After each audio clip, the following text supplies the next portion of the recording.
Graça e paz, irmãos, tudo bem com vocês? Hoje nós vamos falar mais um pouquinho sobre o deserto. E o que eu vou tentar trazer para vocês aqui hoje é um acréscimo muito grande. Praticamente ajuda a resolver a questão do arrebatamento da igreja nos quatro ventos, nos quatro cantos da terra, e também o arrebatamento dentro daquele perímetro aonde Deus escolheu. Para vocês entenderem o que eu estou falando, vocês têm que assistir os podcasts, os vídeos anteriores, senão é impossível entender o que eu vou falar aqui, tá bom? Então é o seguinte, ontem quando eu estava gravando os podcasts dentro de Miqueias para falar sobre o assunto do deserto, quando eu gravei Miqueias capítulo 6 e logo em seguida capítulo 7, eu li um texto ali, irmãos, um contexto que me abriu a mente e eu fiquei perdido dentro do podcast. Eu fiquei ali uns 5 ou 10 minutos sem saber o que falar. Aí o que eu fiz? Eu continuei o podcast, fechei o livro do profeta Miqueias e deixei o podcast e logo em seguida meditei. Isso já era quase 11 horas da noite. Aí eu peguei e mandei o áudio para os irmãos no grupo, falando as coisas que eu tinha visto. Mandei o áudio e eles logo começaram a acrescentar. O irmão Alex já foi o primeiro a acrescentar coisas. E hoje de manhã, a tarde toda, nós trabalhamos o tempo todo meditando sobre esses assuntos. Então, como nós vamos fazer uma live na quarta-feira, nessa quarta-feira aqui agora, 21, hoje é segunda-feira, dia 21, segunda, terça, quarta, dia 23, e nós vamos falar sobre a última semana de Davi e o reinado de Salomão, e é uma live incrível que fala dos turnos, dos sacerdotes, coisas maravilhosas.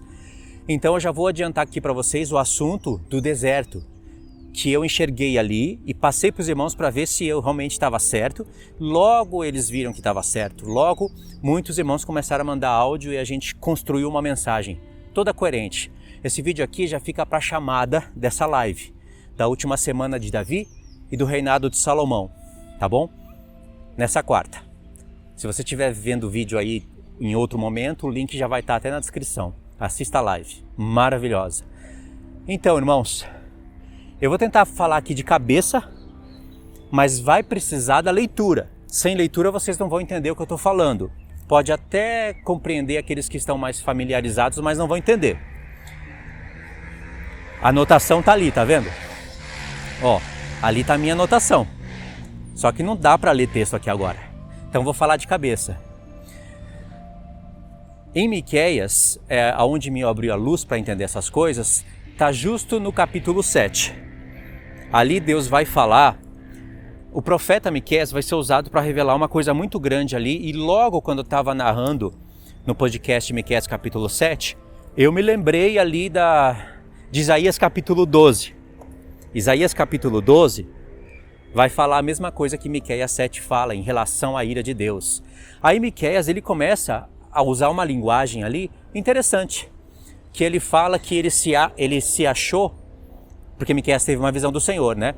E ele se encontrou em um lugar tipo assim, como esse daqui, tipo uma vinha, lugar onde tem muitas árvores e frutos, e ele falou que ele se encontrou como depois da colheita, depois que os frutos foram colhidos, os frutos de verão foram colhidos, ele se encontrou naquele lugar e ele viu que não tinha frutos nas árvores, não tinha uva para chupar, nenhum fruto para comer, e logo em seguida ele explica o que ele está falando. Ele está falando ali que ele se encontrou num lugar de ímpios, ímpios que não têm fruto, homens maus, governadores ímpios. Sabendo do contexto todo, ele se encontrou dentro da grande tribulação. E quando ele falou que não tinha fruto nenhum nas árvores, ele não está falando que a igreja foi arrebatada, porque colheita de frutos fala de arrebatamento. Mas ele está mostrando para a gente homens que não estão mais ali nas cidades. E é aí que vai começar a abrir o leque. O arrebatamento da igreja dos quatro cantos da terra, das extremidades da terra até o céu, e o arrebatamento dentro daquele perímetro onde Deus separou e santificou e vai esconder a igreja, vai fechar o assunto, vai ficar muito claro. Então, qual é a ideia de Miqueias? Ele já mesmo fala que aquelas árvores que estavam todas sem frutos, sem folhagem, sem nada, eram os ímpios. Ou seja, é momento de grande tribulação. No mesmo contexto, ele fala para a gente que Deus vai fazer sinais assim como ele fez na terra do Egito. Então está chamando para a gente o contexto do Êxodo, o contexto de Apocalipse 12, quando a mulher é levada para o deserto. Só que Miqueias ele se encontrou ali, irmãos, no meio de ímpios. Como nós sabemos que a igreja não vai ser arrebatada antes, nós podemos entender que Miqueias comparou os ímpios com árvores que não têm fruto, então ele não viu o povo bom. Sabe por que ele não viu?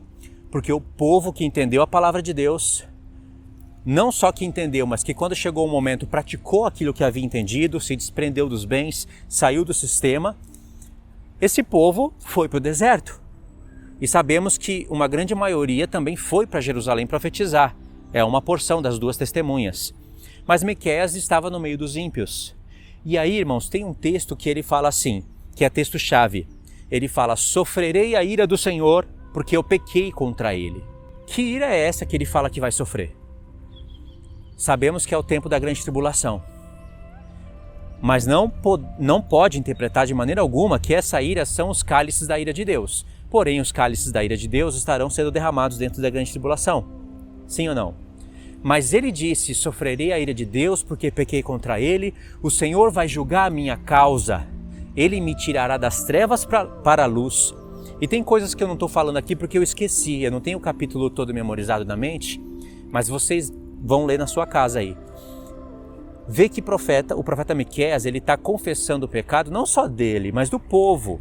É como o profeta Daniel ora, Neemias ora, e ele se inclui entre os pecadores. Então, o que ele está querendo dizer? Que o povo está em pecado. Justo em Miqueias 1, Deus fala que ele vai descer por causa dos pecados de Samaria e Judá. Samaria é a casa de Israel. Judá é a casa de Judá. E ele fala, ouvi, ó povos, a controvérsia do Senhor. No capítulo 6 ele está em controvérsia com o seu povo. Ele tem questões ali para resolver com o seu povo. Essa ira que o profeta Miqueias está dizendo que ele vai sofrer, é uma ira de Deus junto com a misericórdia. É uma ira onde o povo que não deu ouvido ao Senhor, esse povo precisa ser corrigido. Esse povo vai ser perseguido, ele vai para cativeiro. Muitos vão para cativeiro, outros vão morrer à espada. E essa é a ira de Deus. Por quê? As taças da ira de Deus não pode ser. Isso você já elimina. Porque aqueles que sofrem, aqueles que recebem as taças da ira de Deus, são aqueles que recebem a marca da besta, não é? A primeira taça da ira de Deus já cai sobre aqueles que têm a marca da besta e úlceras estouram no seu corpo. Depois vão sendo derramadas outras taças. Na quarta taça, o sol fica tão quente que o sol queima os homens. E aí os homens mordem a língua de tanta dor e blasfemam o Deus do céu. Não é essa ira que Miqueias e o povo que está sendo representado por Miqueias está sofrendo. No caso, Samaria e Judá. É a ira de ser cativo.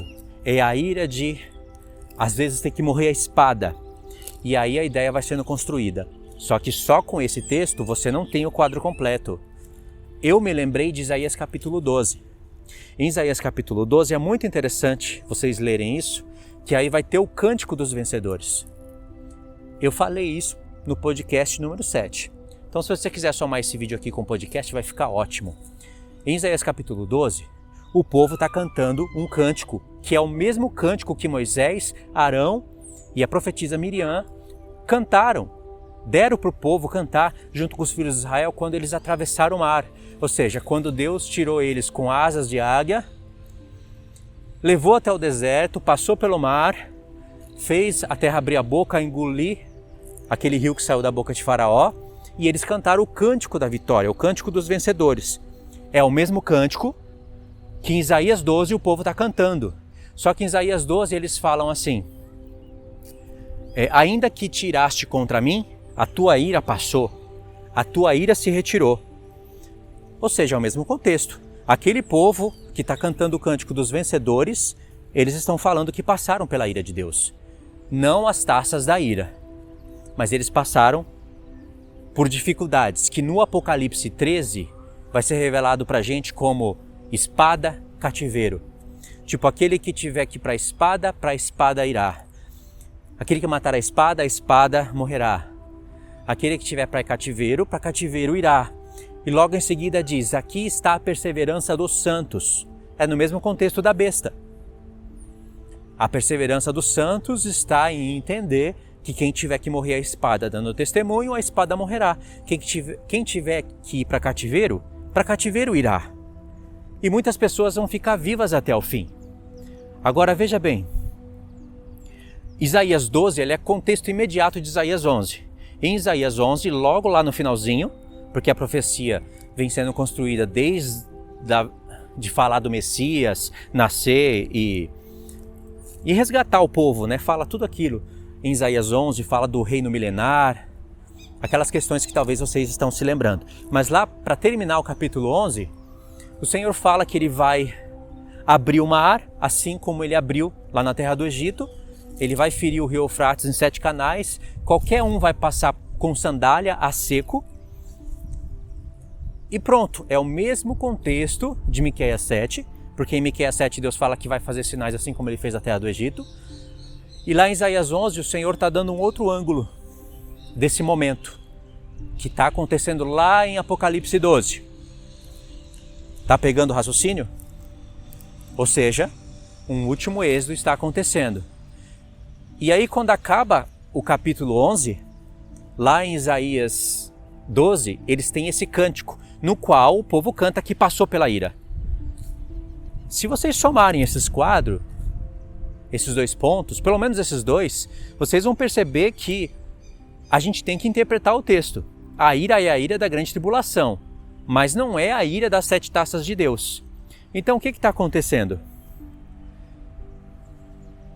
Mateus 24, Marcos 13 fala do arrebatamento da igreja, que o Senhor, após os dias da grande tribulação, ele vai dar ordem aos seus anjos com grande candor de trombeta e ele vai recolher os seus eleitos dos 4 cantos de uma outra extremidade da terra para o céu.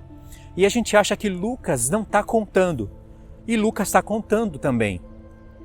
Lucas só não está falando o momento exato do arrebatamento e como está acontecendo o arrebatamento. Lucas não está falando isso, mas ele está falando outras coisas que nem Mateus e nem Marcos têm. Lucas está falando, ai das grávidas, daquelas que estiverem amamentando naqueles dias. Aí Lucas começa a acrescentar coisas que nenhum dos 2 evangelhos tem. Ele fala assim, porque esses dias são dias de vingança, haverá grande ira contra esse povo. Aí ele fala, muitos cairão pela espada, muitos serão cativos por todas as nações, presta atenção onde isso vai cair. E ele fala assim, e até que os tempos dos gentios se completem, Jerusalém será pisada. Aí já tem 2 links em Lucas 21, que não tem em Mateus 24 e nem em Marcos 13. Fala de espada e cativeiro. E é grande ira sobre o povo. Aí a gente pensa, são judeus incrédulos que foram espalhados lá no ano 70, se bem que isso aconteceu parcialmente, mas segura o pensamento que a profecia não fecha no ano 70, jamais.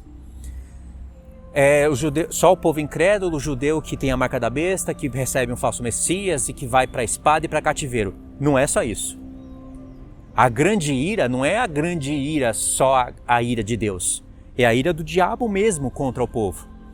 E quando Lucas fala de espada e cativeiro, é um link direto para Apocalipse 11. Não. Quando ele fala que Jerusalém, até que os tempos dos gentios se completem, Jerusalém será pisada, é um link direto para Apocalipse 11. Porque lá Jerusalém está sendo pisada.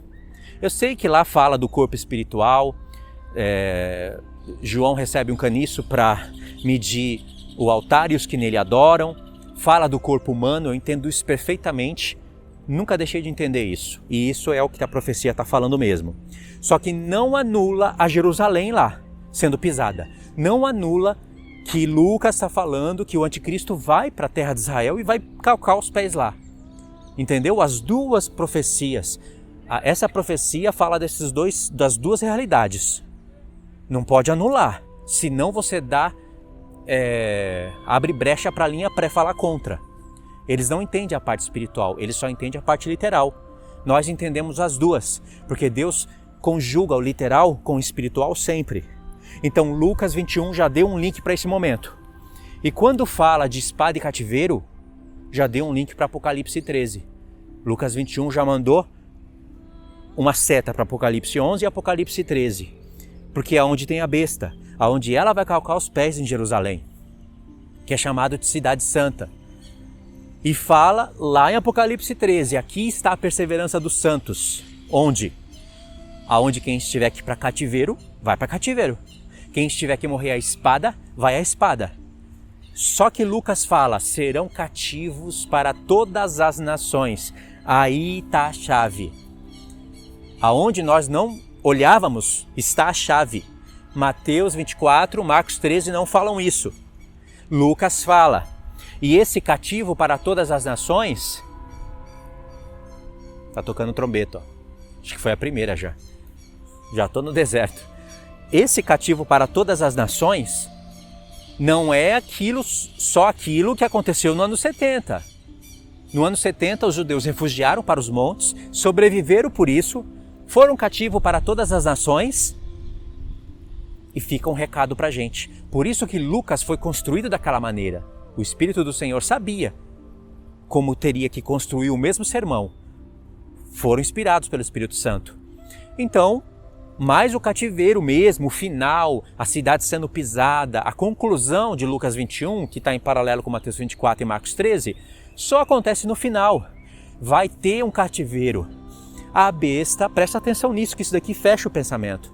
A besta vai pegar homens, lá judeus mesmo, vão espalhar eles para todas as nações e eles vão ficar cativos. Muitos vão morrer à espada. Muitos vão ficar cativos. Por que cativos? Você já parou para pensar nisso? Por que a besta não mata tudo? Por que o anticristo não mata todo mundo? Ele quer matar e ele vai matar. Só que o cativeiro, primeiro, quando você pega um povo e coloca em cativeiro, você mostra para todo mundo que Israel está subjugado, ou seja, conquistamos aquilo que nós sempre queríamos. E também precisa de gente para fazer trabalhos forçados em todas as nações. Lembra que Miqueias falou? Sofrerei a ira do Senhor, porque pequei contra ele, mas ainda que eu more nas trevas, das trevas ele vai me tirar para a luz. Quem recebe a marca da besta não pode voltar para a luz. Isso que eu falei no podcast. E ele fala, não se alegre, amiga minha, quando eu cair, porque ainda que eu cair, eu me levantarei. É ressurreição aí. E ele fala assim, o Senhor julgará a minha causa. Ou seja, existe uma causa para ser julgada. Entre pessoas que não estão no deserto e não estão em Jerusalém profetizando. Tem pessoas espalhadas por todas as nações. E tem mais textos que nos ajudam a provar isso, que eu vou falar já já, no caso Apocalipse 7, aqui para eu não esquecer. E aí Miqueias está falando, depois que a causa dele, que representa o povo rebelde, for julgada, o Senhor vai fazer justiça para eles. Ou seja, pessoas estarão cativas em todas as nações, vão sofrer afronta. Porque ele disse, essa inimiga aí, que é a grande Babilônia, essa inimiga que me diz, onde está o teu Deus? Vocês estão cativos. A gente mata quem a gente quer. Vocês estão fazendo trabalhos forçados. Porque a população vai ser diminuída? Precisa de gente ainda para trabalhar com os trabalhos forçados? Com certeza, tem que ter cativeiro. Mas Deus prometeu que vai livrar as pessoas de todo o cativeiro. Sabe o que a gente está perdendo, irmãos? É que não é só olhar para Jerusalém e para o deserto, como se todas as nações ficassem vazias dos santos. Não, cativeiro para todas as nações. Agora, a gente estava muito engessado, assim, aquela profecia, engessada mesmo é a palavra, muito extremista, em dizer que na última semana fecha a porta da graça, ninguém mais se converte. Nesse raciocínio teríamos que falar também que ninguém perde a salvação, e não é verdade. Você ir para o deserto não está garantido a sua glorificação. Você pode servir ao Senhor aqui nesse tempo como sacerdote. E lá no deserto você vai ser posto à prova. Vários profetas falam isso. E Deus fala que vai tirar de lá os rebeldes. Mas como essas pessoas foram para o deserto, ouviram a voz de Deus, tem uma promessa de ser protegido, mas tem que perseverar. Então até lá no deserto vai ter provações. Então a gente estava achando que lá no deserto não tem volta. Tem volta sim, você pode apostatar, você pode vacilar. Ao passo que muitas nações que vão para o deserto, pode ter pessoas lá, em questão de 3 anos, 2 anos, elas se esforçarem, abrir a sua alma para o faminto, aprender a palavra de Deus e começar a ajudar os mais fracos. Você acha que Deus não vai levar isso em conta? Deus pode abrir a porta do sacerdócio para muita gente que está lá no deserto, ainda que não viveram como igreja. Essa era a parte que a gente estava engessado. É uma lei que Deus agora está recrutando sacerdotes para ele. É uma lei, mas não é uma lei onde não tem exceções. Tem exceção, irmãos. O mesmo está acontecendo nessa realidade que os profetas estão nos mostrando. Lembra um pouquinho atrás? Vou dar um exemplo para vocês entenderem melhor. Um pouquinho atrás a gente pensava como os pré-tribulacionistas. Mas éramos pós, e somos ainda. E tomara que ninguém mude essa ideia. Mas a gente não tinha ideia de quem era aquela mulher, por que ela estava indo para o deserto, que deserto era esse, se são desertos mesmo, ou é um deserto só. Tem gente que acha até que é um deserto espiritual, que não faz o menor sentido. A gente não sabia entender quem são as duas testemunhas. São as duas casas de Israel inteira? É uma porção do povo? E aí a gente foi vendo, não foi enxergando? Ou seja, aquele pensamento engessado nosso foi se quebrando. A gente foi enxergando um quadro maior do que vai acontecer dentro da grande tribulação. Só que aí a gente parou. A gente começou a fundamentar coisas em cima desse pensamento, mas a gente faltava enxergar mais coisas. Era óbvio que faltava. Por exemplo, como que você vai explicar, uma vez que foi te apresentado os textos, Miqueias 7, Isaías 12, onde o povo está falando que está sofrendo a ira de Deus. Mas olha só, o povo que está sofrendo a ira de Deus ali, eles estão sendo vencedores. Se você for ler Isaías capítulo 12, eles estão cantando a palavra do cântico dos vencedores. Se você pega um aplicativo, você vai ver lá, o Senhor é a minha força, Ele se tornou em minha salvação. De Isaías 12, são as mesmas palavras que está lá em Êxodo 15, que é o cântico dos vencedores que vai aparecer lá em Apocalipse 15. E no mesmo contexto de Êxodo 15, vai ter um povo lá falando que o Senhor vai introduzir os vencedores num tabernáculo que as mãos de Deus edificou, não os homens. E naquele contexto ali, eles foram introduzidos em um tabernáculo que as mãos dos homens edificaram. Era sombra. Agora, a realidade que será no futuro quer dizer que nós vamos ser introduzidos ao céu. Ou seja, o que eu quero dizer?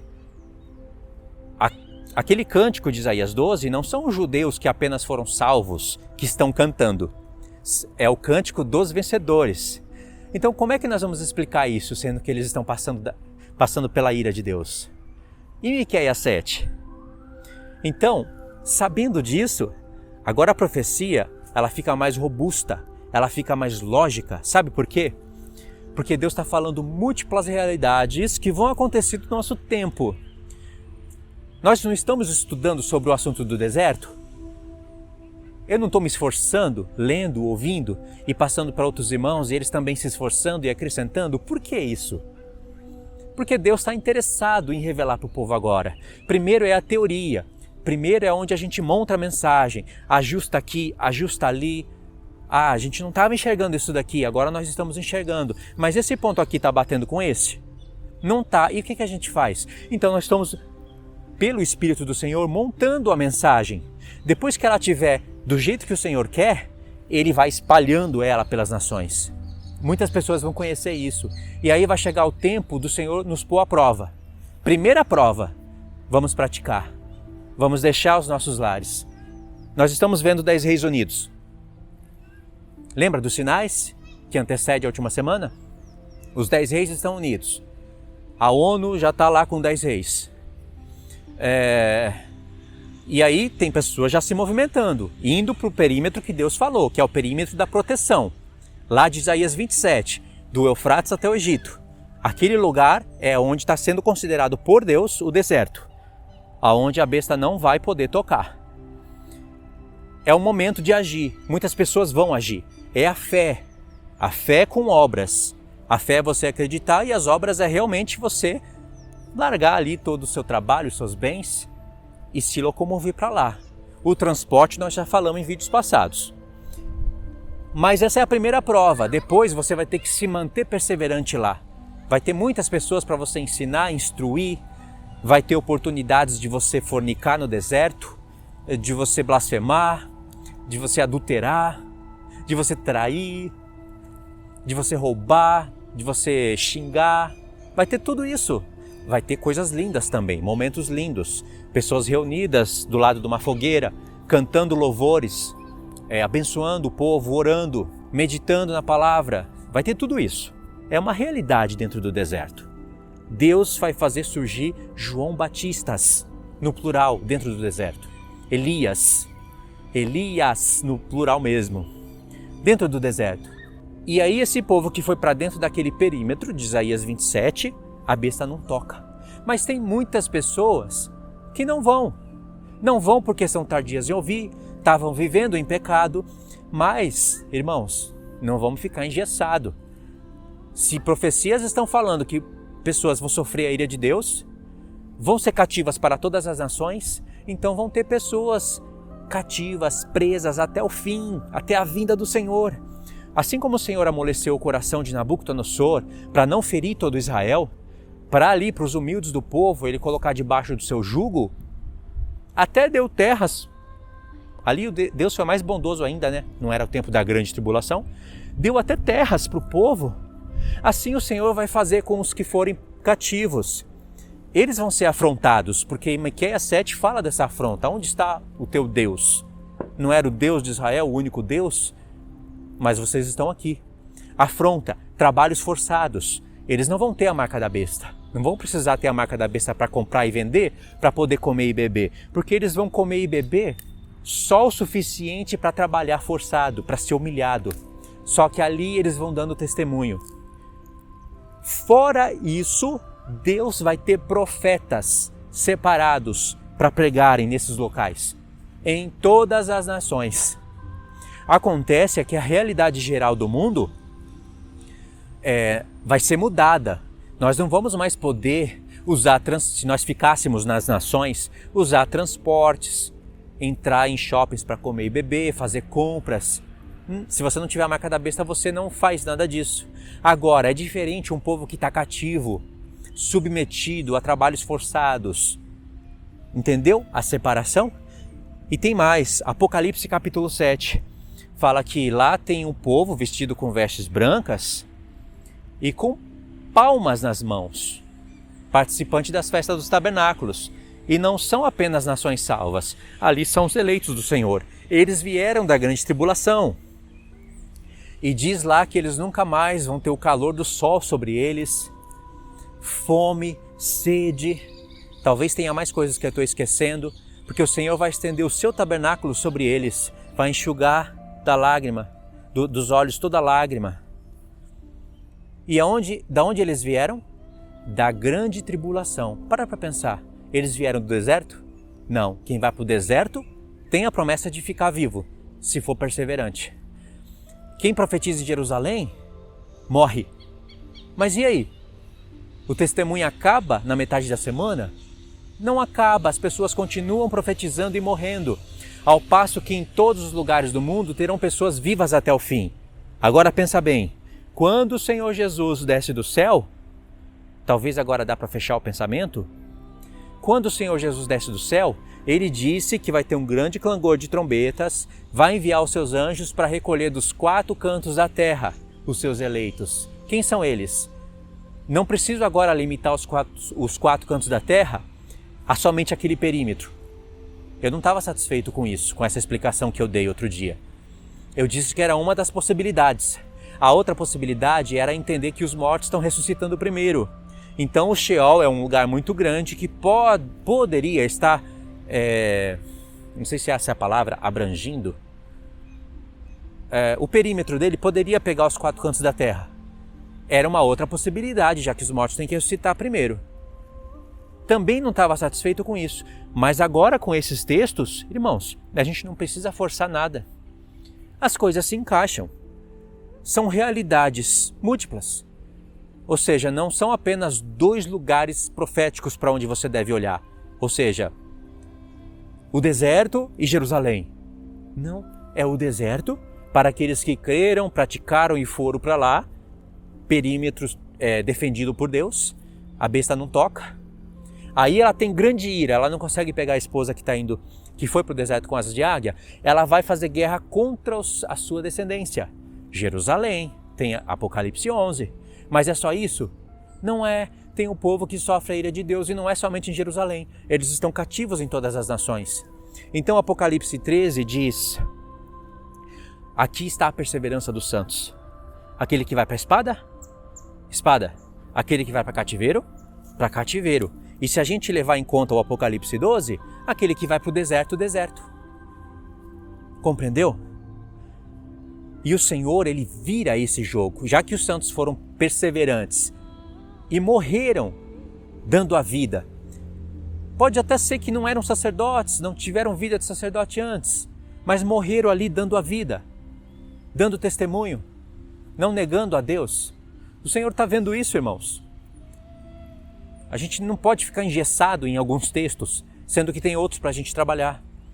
Então, como o povo foi perseverante, morreu a espada, foi para cativeiro, talvez morreram também muitos, mas muitos vão ficar vivos até o fim, porque vai ter arrebatamento nos 4 confins da terra.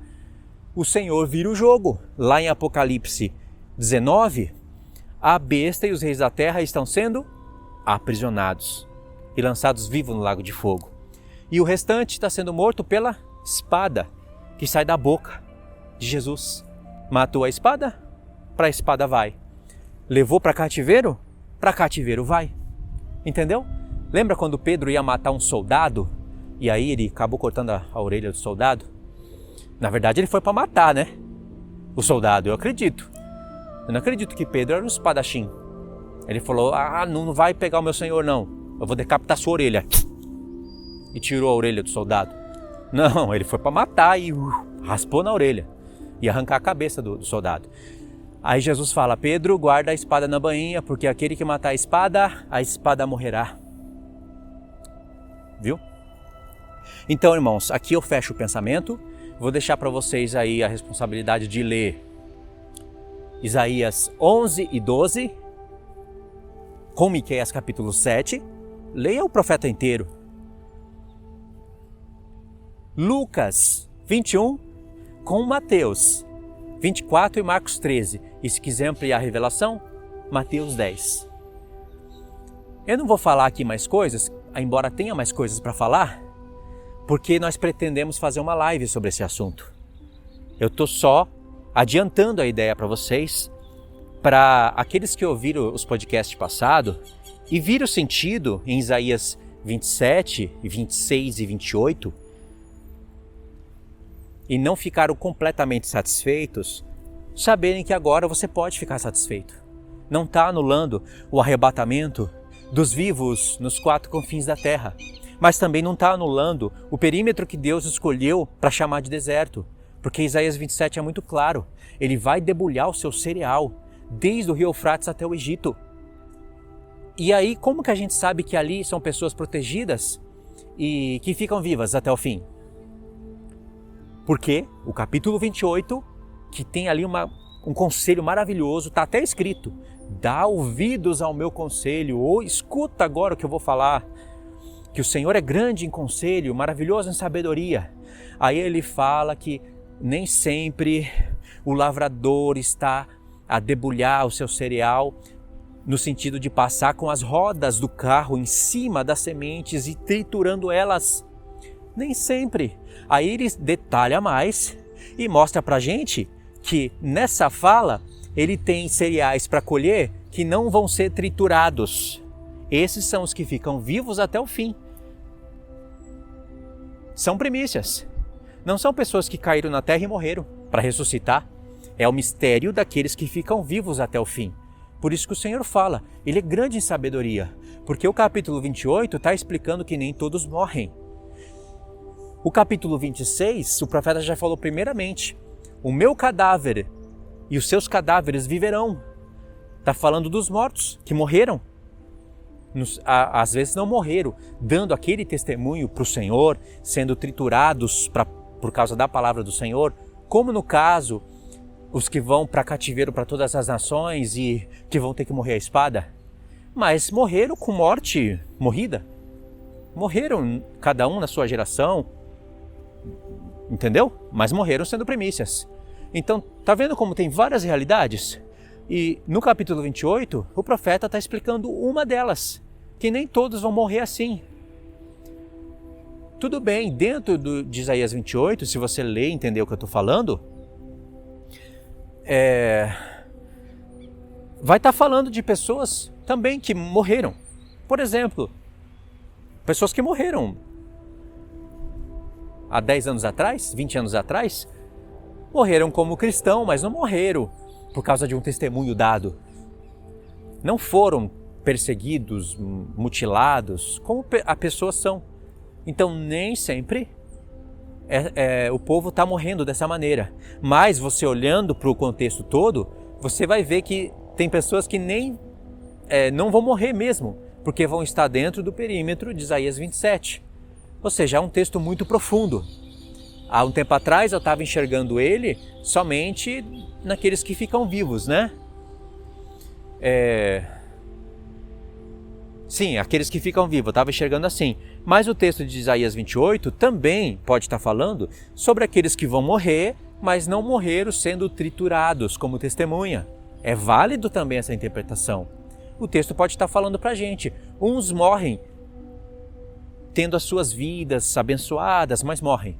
Outros morrem como os apóstolos, crucificado de ponta cabeça, jogado na cova dos leões. Nem sempre o lavrador está passando com a roda do seu carro e dos seus cavalos em cima da semente e triturando elas. Essa interpretação é válida, mas também é válido entender que nem todos vão morrer ali. Compreendeu? Então a gente vai enxergando cada vez um pouco mais. Agora, irmãos, eu acredito que eu consegui passar o pensamento para vocês. É muito difícil passar esse pensamento sem ler os textos. Eu citei de cabeça, vocês vão ler, vão buscar e compreender. E como já está escurecendo, eu vou fechar aqui o raciocínio, tá? Eu vou fechar o vídeo aqui.